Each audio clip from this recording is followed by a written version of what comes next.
Жұмыртқаның пайдасы 30 әйелдер үшін. Бір теріге жасару әсері.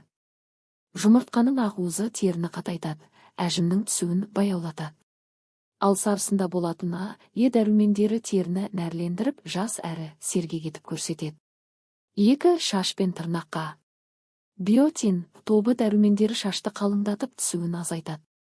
Тырнақ сынғыш болмайды. 3. Көздің саулығы. Лютеин мен зеаксантин көру қабілетін сақтап, көздің шаршауын азайтады. 30-дан кейін көзге күш түсетіні белгілі. 4. Сүйек пен бұлшықетке. Кальций мен фосфор сүйек әлсіздігін болдырмайды. Ақуыз бұлшықеттің қалыпты жұмысын қамтамасыз етеді. 5. Гормондық тепе-теңдікке. Жұмыртқа құрамындағы пайдалы майлар омега-3, холестерин, әйел гормондарының дұрыс түзілуіне көмектеседі. 6. Ми қызметіне. Жұмыртқадағы холин есте сақтау қабілетін жақсартып, ұмытшақтықтың алдын алады. 7. Иммунитетке.